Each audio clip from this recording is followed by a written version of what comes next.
These kind of events are some of the only opportunities they're going to get a chance to put hands on keyboard in a simulated environment where, they're presented with real world challenges and opportunities. Step back, doors closing.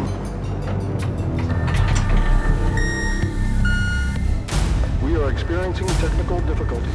Please exit the train. We're seeing intrusions on an attack on the VPN system. Our HRM. There's some directories that were changed. Welcome to the 2015 Mid-Atlantic Collegiate Cyber Defense Competition. I'm your host, Casey O'Brien, along with Eileen Heinzman. Thanks for joining us. What you can expect over the next couple days is lots of action and lots of fun. So without further ado, we're going to go down to the competition pit now. The competition is getting ready to start. Tim Rosenberg from Eyesight Partners is going to call the competition. Ladies and gentlemen, I am pleased to announce the commencement of the 10th CCDC. You may start your engines and go. Good luck.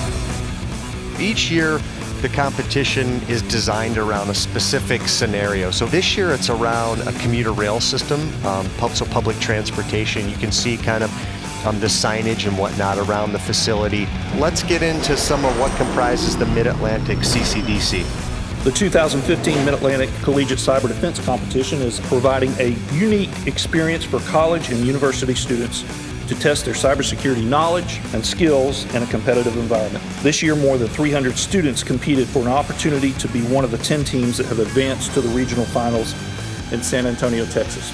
We take great pride in being one of the premier events of this type in the United States. In the spring of 2006, teams from Maryland, Virginia, and Pennsylvania gathered in Lancaster, Pennsylvania to compete in the first Mid-Atlantic CCDC. And by today's standards, the infrastructure was very simple. And fast forward now 10 years and we have, what is now this national competition. Which has continuously grown every single year. First and foremost, gang, ladies and gentlemen, I want to remind you something. This is a game.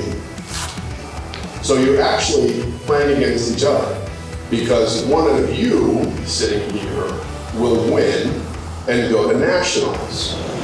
Defense is the operative word in collegiate cyber defense competition. The Mid-Atlantic CCDC is an inherit and defend competition, meaning these student teams inherit network systems running various applications and various hardware, and their job responsibility over the next 2 days is to make sure that they provide the business functionality for those systems. That is, make sure those systems are running and doing the things they were intended to do. Blue teams are responsible for maintaining and defending 12 assets.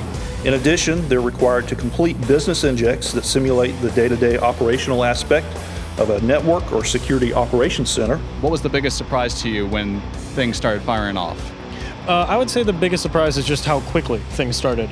You sit down and sometimes within 15, 20 minutes, suddenly things are happening. People are going, this isn't what we expected. One of the hardest parts about this is folks think that it's all about the computer network defense skills, which is the critical part of the event, but really those more soft skills, the business skills, that's what makes or breaks the winners. In a couple hours, the CEO jet will be flying in, and you get to talk to Dr. Costas Terregas again. Looking forward to that? Yes and no. He's a very intimidating guy. Each of the 10 team captains has been scheduled over the next almost 3 hours, about 150 minutes of one-on-one time between the blue teams and the chief metro executive. Hi, how are you? Who are you? Mark. Mark. Tell me in plain English what's happening.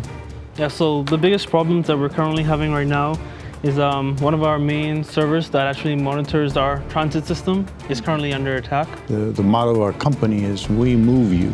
Without trains, I can't move people. We have a business continuity plan that will mitigate the risk. We are having some external connectivity issues. 25% of the time is unacceptable. For any system, I want you to prepare a written report for me. And I need to know which of your systems are down.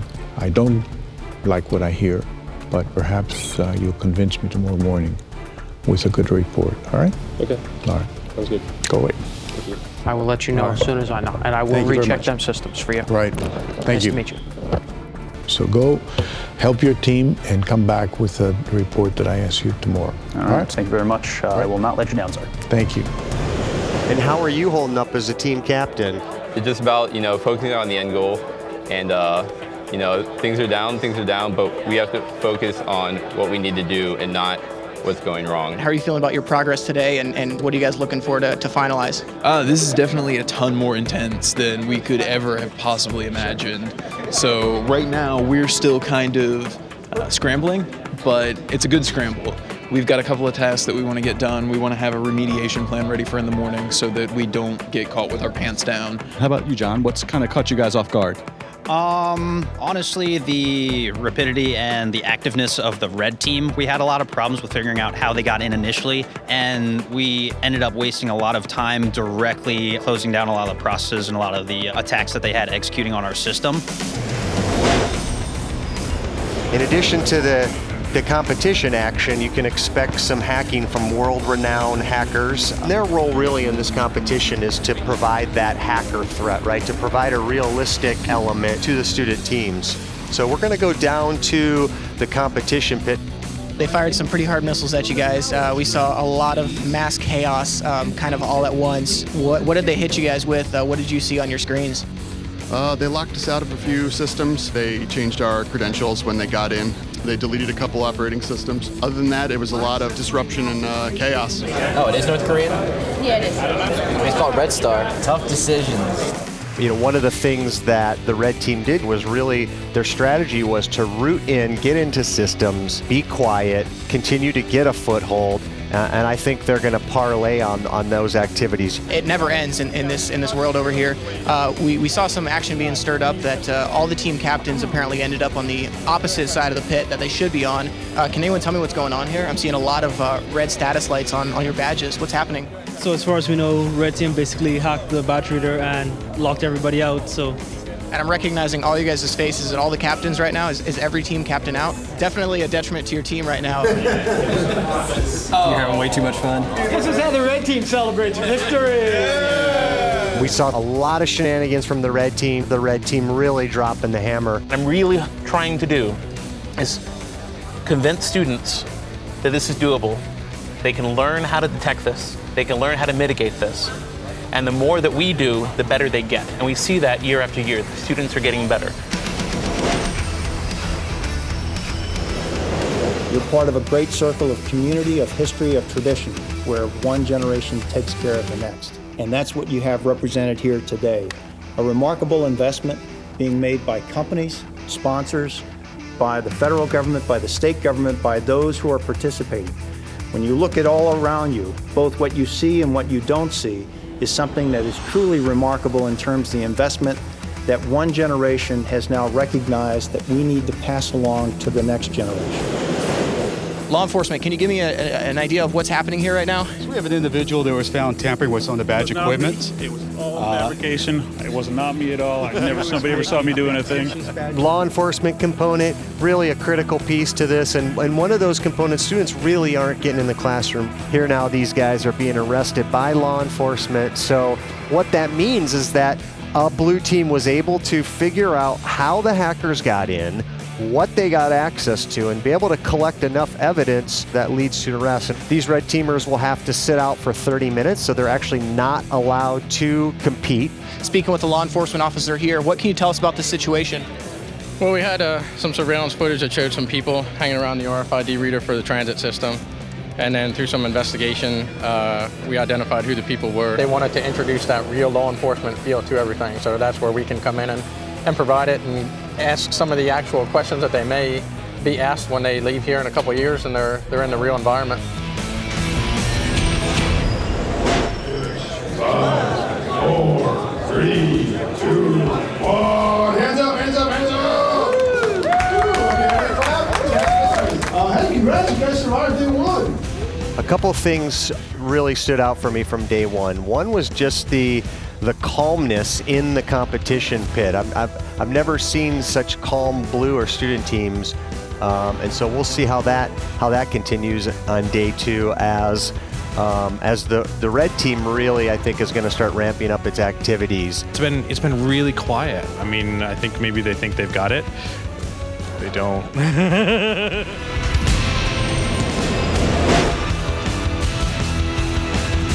Really excited for day 2, so let's get into it. Ladies and gentlemen, your attention please. You have another audible inject. You have a Windows 98 desktop in your inventory that needs to be powered on and put on your network and join your AD domain. Good luck. Really, one of the things that separates this region from other regions is the focus on those soft skills. When the CO asks for something, deliver. Don't talk back to me. So I depended on you to bring me a remediation plan, which you have not. I'm probably gonna tear it up without reading it, because I expect professionalism. This is not professional. What were some of the specific takeaways that the Chief Metro Executive gave you here on day 2? So one thing I didn't plan for to have in the remediation plan was to notify people about what is going on. Where else are they going to get that kind of opportunity? This is a perfect event for something like this, and their major is ever growing, so I think we need to do more. I think we need to get more schools here. Above all, the thing that's going to get you through anything like you just went through, anything that you're going to see in the corporate world, is leading your team. Leadership skills, incredibly important. What I look for is the ability of the team captain to really perform and to step up as a manager, to stand up to the pressure and try to make me believe there is a plan that in the next 2-3 hours things will get better. That to me is the strong leader that we're trying to build. People who would like to be in a leadership position who are also technically minded, those are rare and a high commodity for me. This is definitely a huge benefit to network with people, to practice your trade craft, learn new skills and techniques, increase some TTPs. It's really fun too. This is just, it's a good time. We treat them all equally. We put as much work into the job fair, making sure that that is a first-class piece of the event as much as we do the competition. Because at the end of the day, that's what we want to have happen, is our students get hired. That's really one of the main reasons we do this. There were several sponsors yesterday that commented that we have an extraordinary talent pool this year. So we're hopeful that several of the students will at least get job interviews, if not actual job offers. Those soft skills are really what, when I sit down and interview someone, when they come to Raytheon and we sit down and actually do an interview with them, those are the things I'm looking about. The comp sci major and what they specialize in is on paper, but I want to make sure they, how do they do under pressure? This is a perfect environment. So we're building another generation of people who can deal with the threat that's actually out there.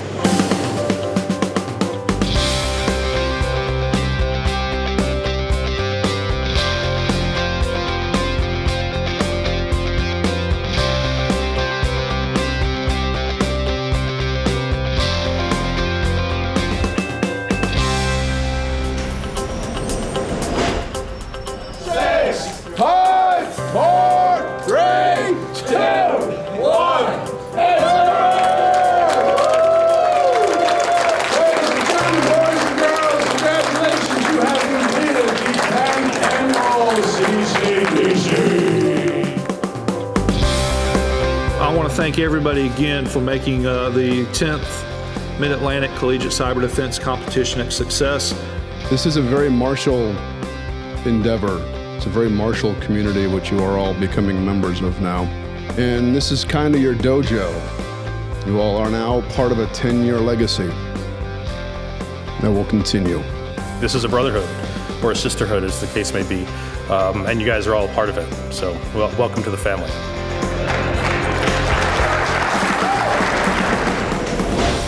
The first place winner is the University of Maryland at Baltimore County. Congratulations, guys, come on down.